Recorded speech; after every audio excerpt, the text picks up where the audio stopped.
Thank you, Tower Panel. It's a good debate there.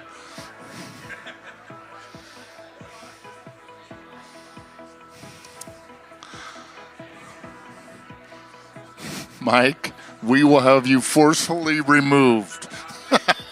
No, you can hang around, brother. You can hang around.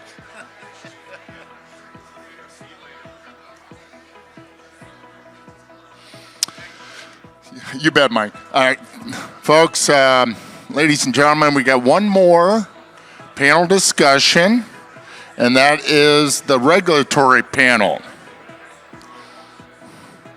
And I'm fortunate to have with us Wu Smith.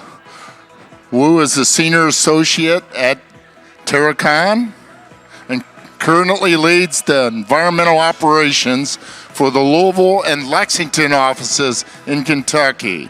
Terracon is an environmental, construction materials, testing facilities, and geotechnical consulting firm with over 6,000 employees and 160 offices nationwide. Wu, like our founder, Steve Nicely, graduated from Emory University with a major in political science and a focus on environmental policy. She is currently an MBA candidate at the University of Louisville. Ironically, Wu is also the secretary for the Kentucky Wireless Association. Wu, come on up. You'll be moderating the panel. Thank you. Awesome.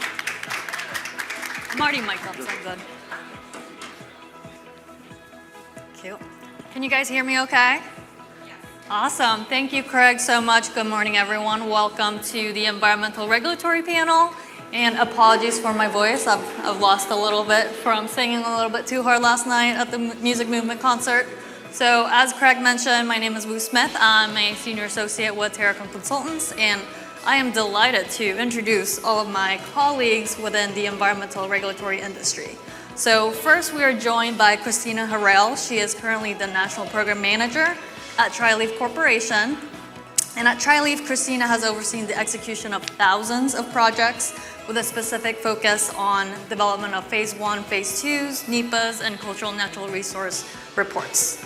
And then next we've got Emily Kozmalski, who's a principal with Terracon, and she's an environmental planner with over 17 years of experience performing environmental planning and impact assessments under NEPA and specializes in FCC regulations and program requirements.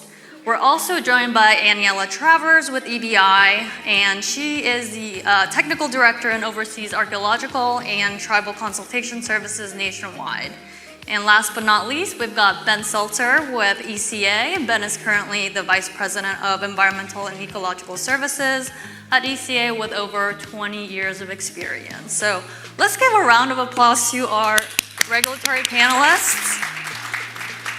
Awesome. And as far as the topic for today, Christina will kick us off with some updates from the September 2022 FCC Compliance Workshop, which finally took place after a 3-year hiatus, probably.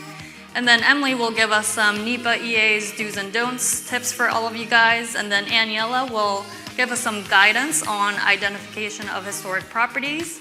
And then Ben is gonna close us off with some regulatory updates with our favorite species that we get to deal with in the telecom industry, and those are the, protected bats. So, Christina, why don't you kick us off?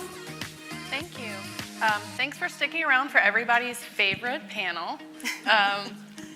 So as Wu said, we attended last year, the end of 2022 in September, the FCC held their environmental compliance workshop, which is really the best workshop to get the latest and greatest in the regulatory landscape. And I think we need to, Wu, do you have the clicker? There's music in the speaker. Do you have the clicker? Is it up there? Ooh. Sorry, guys. Here you go. I hope this is it.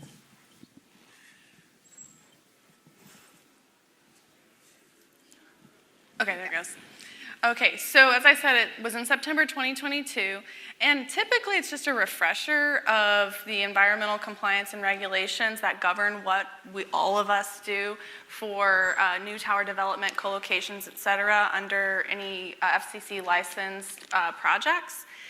I highly recommend the attendance of this type of this particular workshop for anybody in the industry, particularly those that have any responsibilities in real estate development, regulatory compliance, et cetera. It's great, and there's an in-person option and a remote option. And also it's recorded, and so if you're interested in it, it's on the FCC website for you to go back and reference and watch.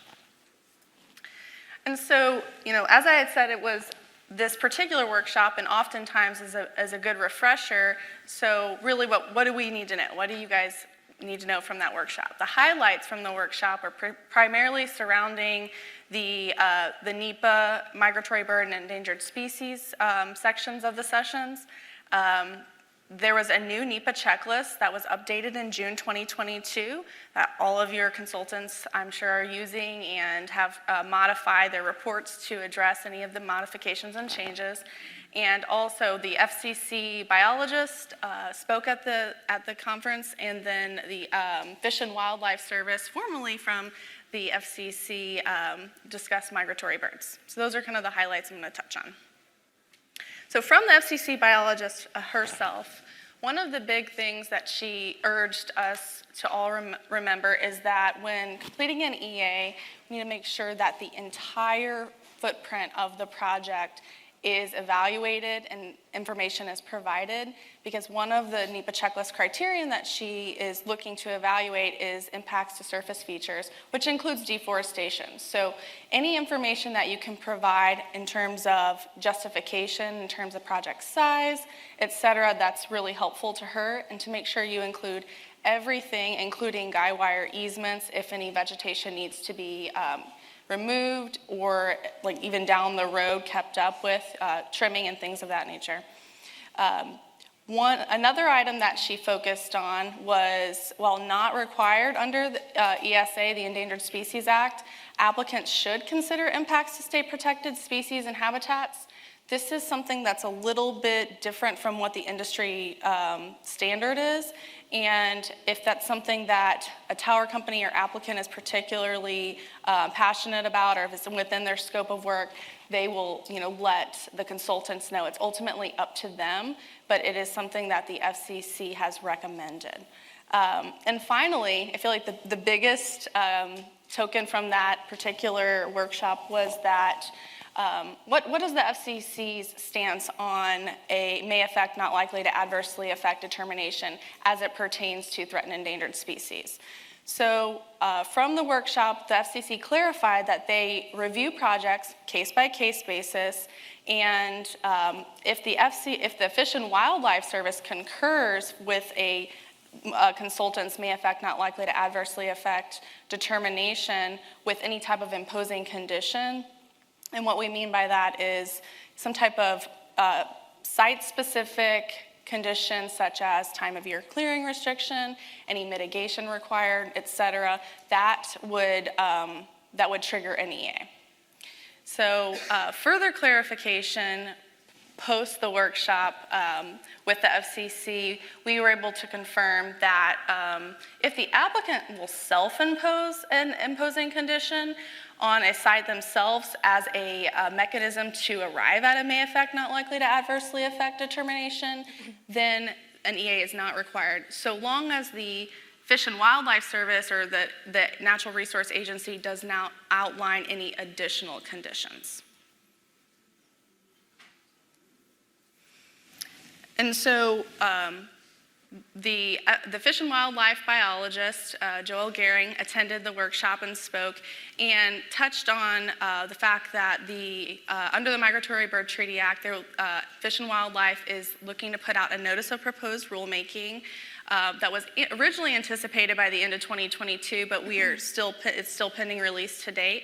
But the high points from that NPR for our industry and what all of you may be interested in includes revisions to aspects for the requirement to extinguish the sideline markers with a specific timeline in order to do so. So obviously that was to avoid bird strikes and mortality. And what this means is that they're proposing to have some type of a timeline to get that done, to modify the lighting on the tower, and then have an actual determination made that in instances of bird strikes that it would be considered a take that could have potential fines, et cetera. And then on the positive side, they're looking at streamlining access and permits to conduct work on active sites, which is really great for the tower industry themselves. This notice of proposed rulemaking, when they do release it, there will be an open period for comments so that the industry has a chance to provide their comment and feedback for the final release.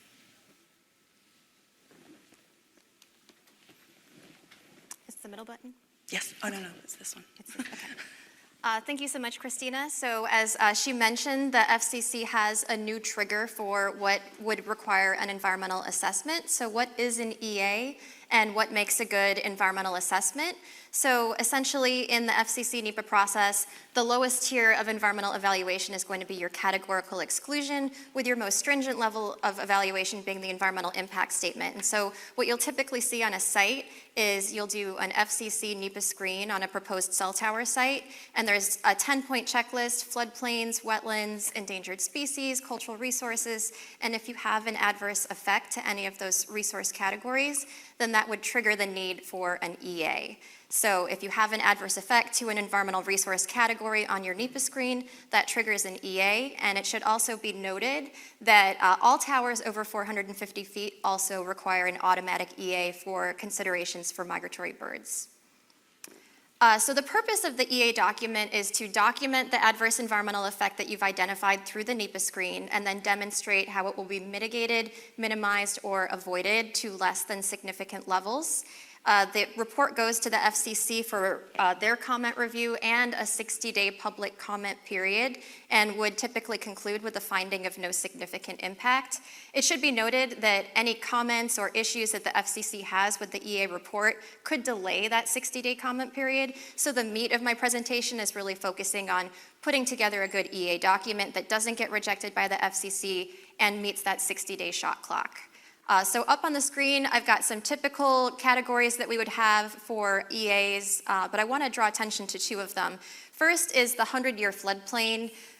FCC received so many 100-year floodplain EAs, they were inundated with floodplain EAs. That's your dad joke for the conference. That they decided to actually change the rules, and so now you can just elevate your equipment at least 1 foot above base flood elevation, and you will no longer have to do an EA. So that was a category we used to do so many EAs, now we don't do any of them. Just elevate your equipment and you're good to go.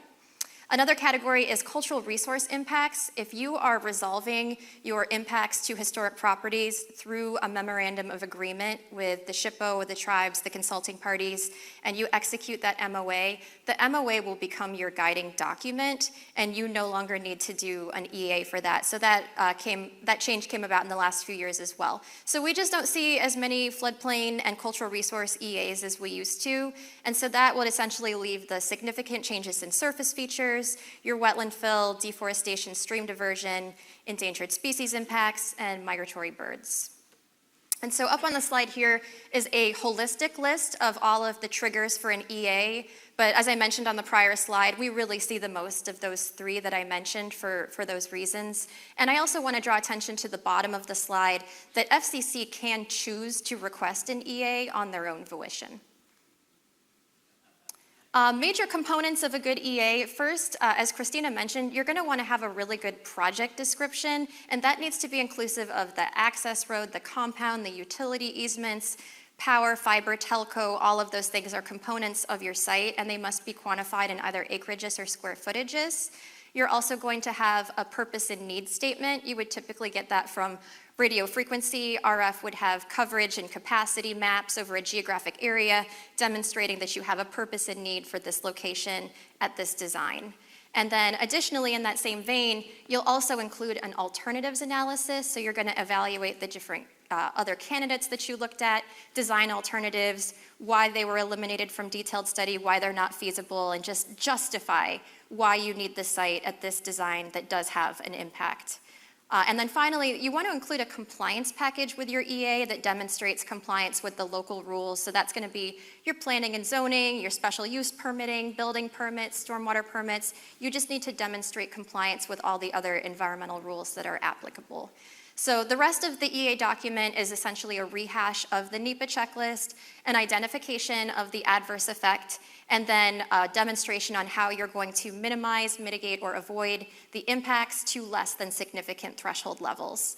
And so as an example, if you were impacting a wetland, then your mitigation would be coordinating with the Army Corps of Engineers, obtaining your Corps permitting, establishing compliance with the permit requirements, and possibly compensatory mitigation.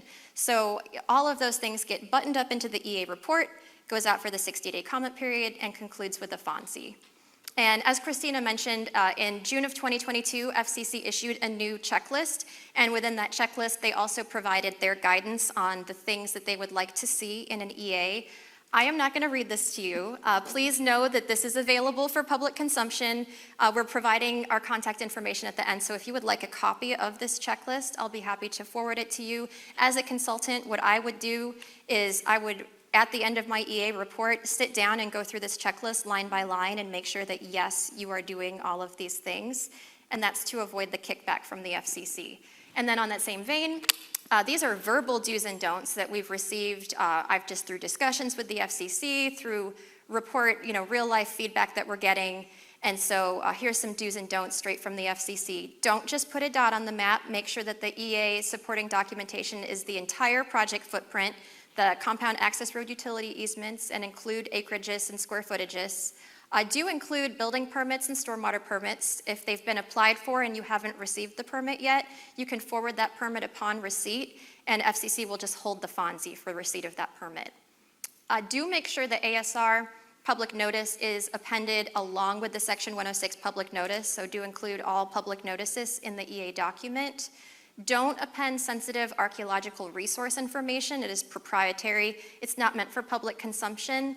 So do just include the SHPO and tribal replies, the summary tables, just the key information. FCC can access the E106 for all the rest of that documentation.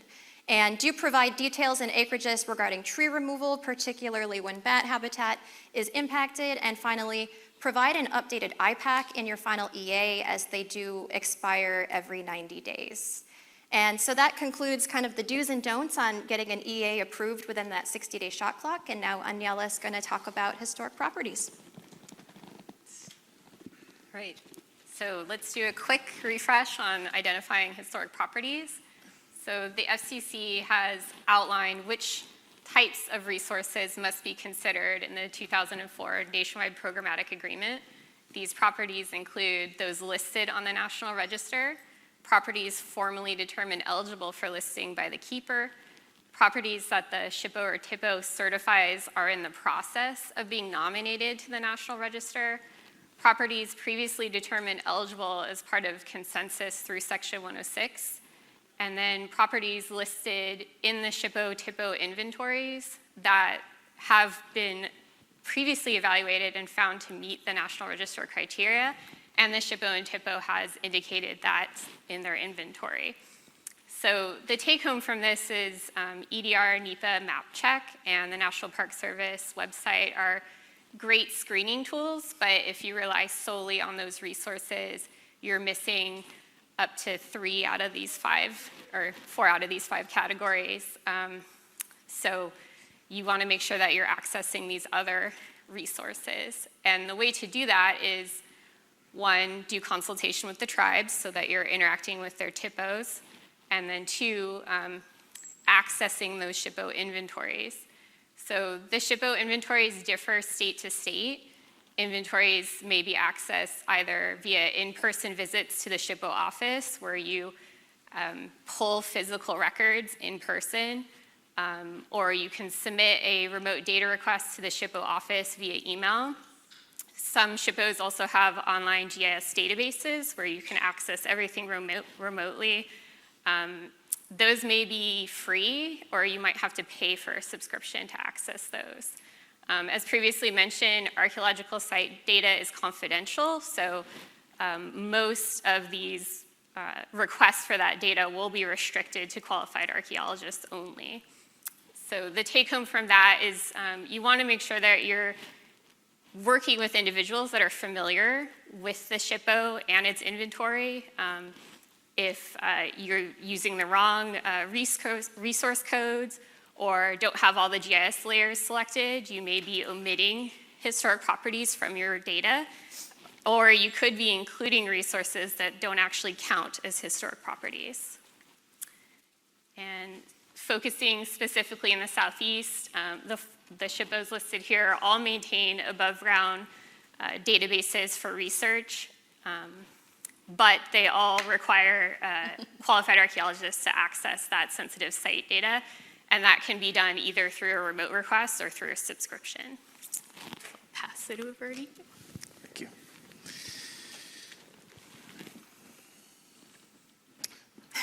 Okay. There's a zombie bat there in the middle, if you can see. So it's been an interesting few months and probably more interesting past couple of weeks in the world of bat consultation, if you're interested in that world. So I'm going to talk a few minutes about some recent changes in regulatory procedures. There are several bat species that are listed in our region, but I'm going to focus mostly on the northern long-eared bat today. It's a forest-dwelling bat. Uh-oh, these are the old slides. We'll get through those and go to the... We may have to do a little bit of jogging back and forth. It looks like the old slides got uploaded. Here we go. So northern long-eared bat's a forest-dwelling species. It's currently threatened, has been since 2015. We've had the luxury of what's called a 4D rule since 2016, and a 4D rule is only available for threatened species, and it allows some amount of incidental or unintentional take of the species from certain actions, and in the case of the northern long-eared bat, that's tree clearing. And except there are some conditions. If a site is within a quarter mile of a known hibernacula, which is a cave where they hibernate, or 150 feet, just 150 feet, pretty small area, of a known maternity roost tree, and tree clearing would occur during June and July, then that 4D rule wouldn't be available. So it's a pretty rare situation that you would run into those scenarios when citing communications infrastructure. So the 4D rule was relatively unrestrictive. So 4D rule is available only for threatened species. So as of right now, today, the northern long-eared bat is still listed as threatened with the 4D rule. However, on Friday, March the 31st, it will be reclassified as endangered. So everything that's made this consultation world interesting is really what's been building up to Friday. So this was initially proposed to happen on January the 31st, but it was postponed, and for good reason. It turns out that there are likely thousands of projects, both telecom and non-telecom, out there that relied on this 4D rule, where construction has not yet been completed or trees haven't yet been cleared. So in order to reduce the hardship, I suppose, on the regulated community and on the Fish and Wildlife Service themselves, as a result of having to reconsult on all those unfinished projects, they've developed what's called an interim consultation framework.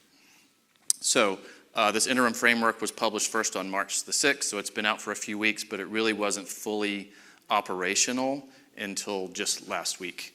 So this is all new stuff. So I do have some notes here because I don't quite have the muscle memory on this stuff just yet because it is literally brand new. So there's a lot to unpack with the interim framework, and we don't have time to go through all of it here, but basically how it breaks down is that the interim framework allows projects to continue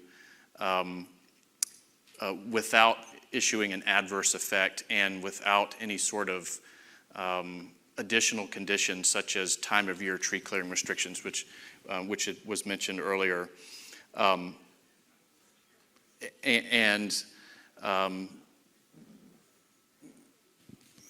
on one sec.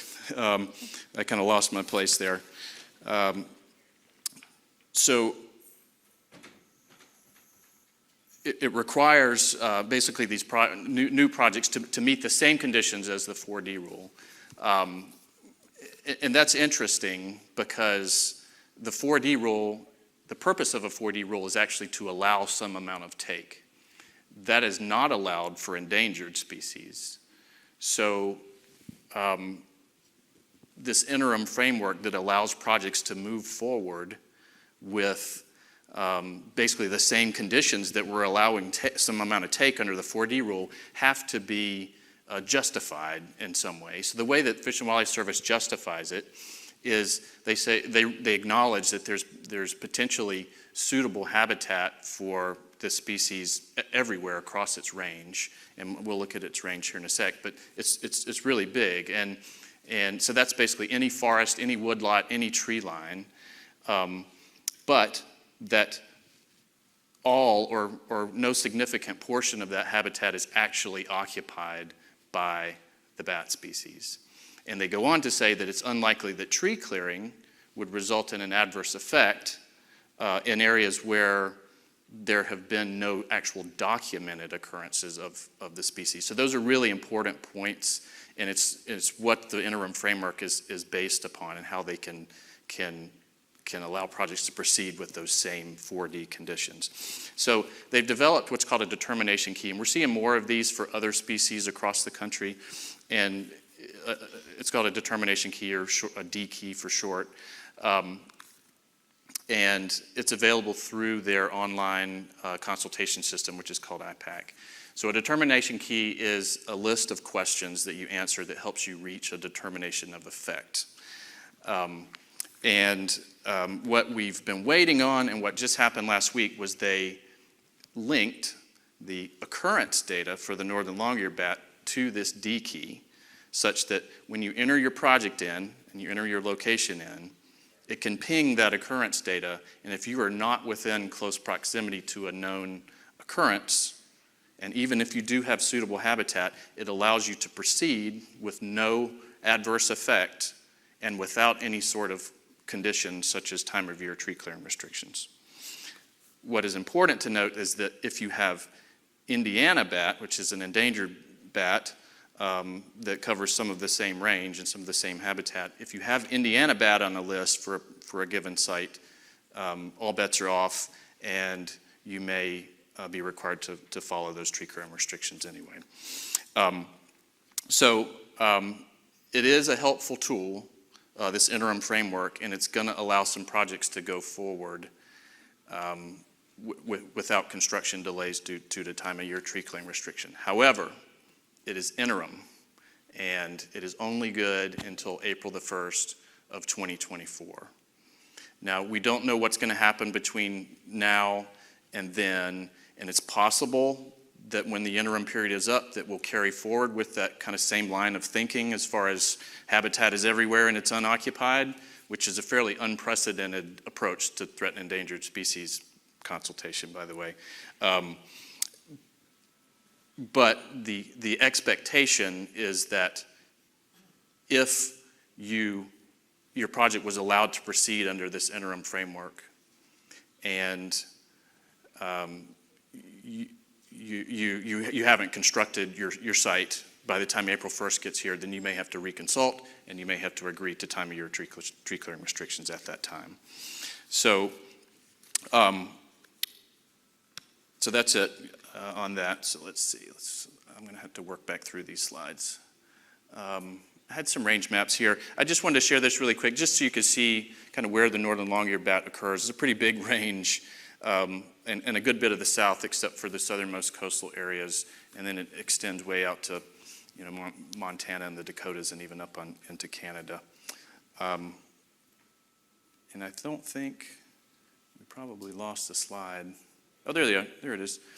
So this is a great slide, and this is something we're really excited about. And over the years, we put in many hours of research trying to keep up with this information, and it was never available all in one place. But the Fish and Wildlife Service finally put this all in one place, and it's on their interim consultation framework website that they've set up for the northern long-eared bat.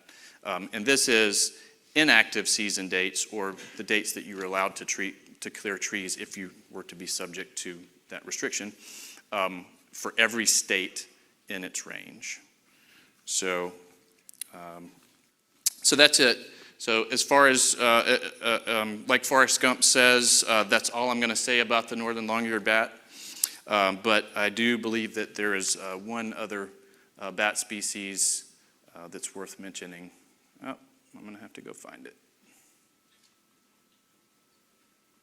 And it's the tricolored bat. So my slide didn't show up.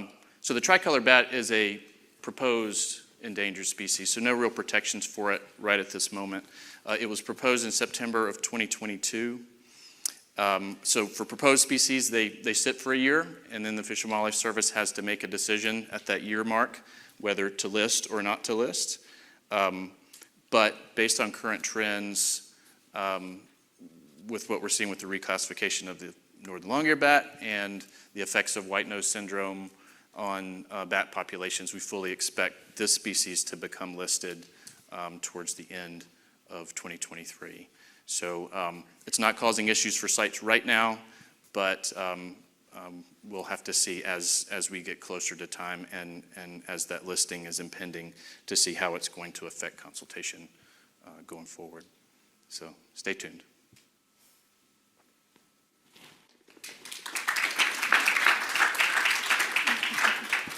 So at this time, we'd like to take any questions from the audience that you guys had.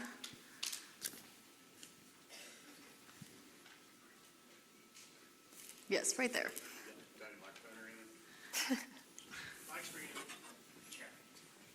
Oh, Thank you. Great presentation, all. That was very helpful. Just kind of an overall general question about species and kind of what we're seeing, with the changes and not likely to adversely affect and EAs. And with the bats, I know everything's kind of in limbo, it sounds like, with what's going on. But for the developers, for new builds, like when you're putting in new tower compounds and utility corridors and new fiber, would y'all expect, and this might be more kind of a question for Ben, that would y'all expect we'll have to have more surveys, more consultation, just everything to kind of increase if this keeps going how it's going, if the trend keeps going that way? Should folks expect that, to do a lot more moving forward than we're doing now? Yeah, good question. I think the answer is yes. I mean, we're already seeing that. North Carolina is a great example, and I think South Carolina's gotten on board with this too, where they're really getting focused on their plants, threatened and endangered plants. So we've done a lot more surveys. And I guess a good thing that maybe would perhaps reduce some of that is some of the determination keys that are showing up in IPAC. So yeah, I do feel like we're most likely going to see more surveys going forward, and particularly for plants, and as more bat species get listed, which there will be more. I can promise there will be more beyond just those few that I mentioned today. Yeah, good question. Okay, great, thanks. Now, one quick thing for Emily. Being a nerdy wetland guy myself, good job on the inundation floodplain joke. I'm totally going to steal Here that. for the moving dad forward. jokes. All right, thanks, y'all. any other questions from the audience? Yeah, I know, we're in between lunch now. So we're adjourned for the morning session. We'll be back here at 1 p.m. Lunch is served.